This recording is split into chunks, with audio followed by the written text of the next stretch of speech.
This is the Hidden Killers podcast with Tony Brueski. Featuring author, psychologist, and daily contributor, Shavaun Scott. More questions being raised in the saga of Alex Murdaugh. One of those questions is, should there be a new judge that presides over any future Alex Murdaugh proceedings? And God knows there will be many of them, at least many civil actions and also criminal actions, and possibly a retry of murder if some of the accusations of jury tampering actually do pan out. Joining me to discuss, Shavaun Scott, psychotherapist and author. Judge Clifton Newman, by all accounts, everybody, liked him. I thought he was a very good, fair, impartial judge, but at the same point, he has also now expressed his opinion of Alex Murdaugh. He expressed it in the sentencing. He's expressed it on the Today Show and many other places as well. I think, fair enough.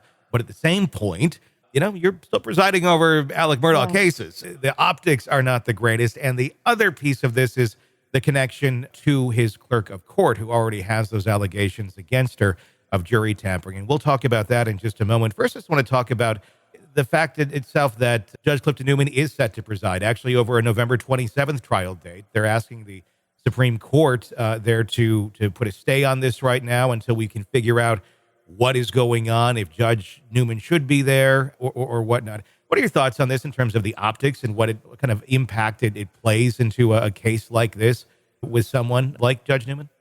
He certainly appeared to be calm and fair and unbiased during the trial, but it was the comments at sentencing and after the trial where it sounded like, he really has strong feelings about Alex Murdaugh. And we like to think that a judge can be very fair and impartial. And this kind of gets into the psychology of, how much does even an unconscious bias change the way people behave in the courtroom. And judges are human. There are people they like, there are people they don't like. And the way that they interpret what happens in court has got to be influenced by their emotional state with these things.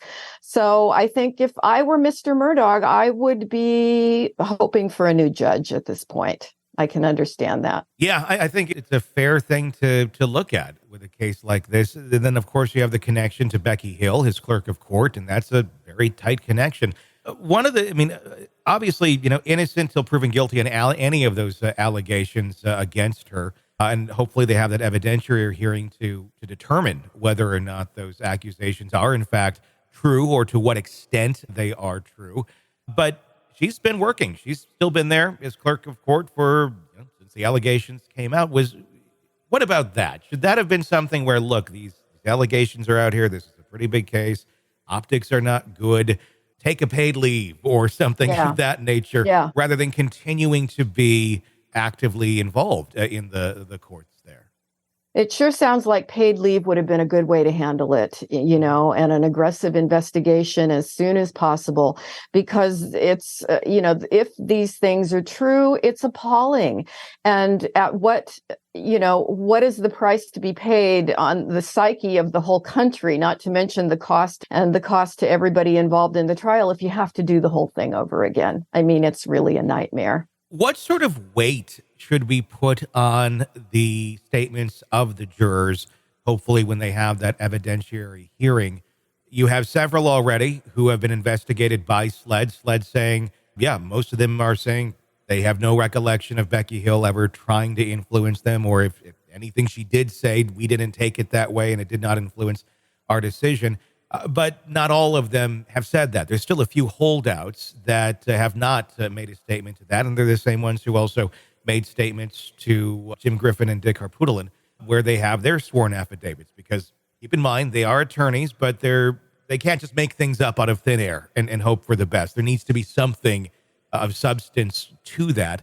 So if they all get in there and most of them say, we have no recollection of this, if we did, it certainly didn't influence our decision. The couple who do say, maybe she did say these things, and the gravity of which it influenced the decision is important. But how do you weigh that? How do you say that her statements truly made a difference in someone's choices, considering they were at a barrage of information coming at them every single day? Why would Becky's opinion mean that much?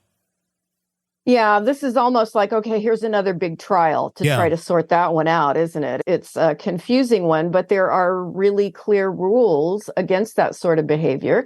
If it's true, if the people are clear and credible and have specific recollections, then I think we would have to take it seriously. It's just another unfortunate case in an unusual trial. That, again, these cases that have, layers of weird, basically. It's like, let's just throw this in at the end. It's just another layer that we hate to see happen. We are relying on memory of human beings' memory to recount or recall these sort of situations.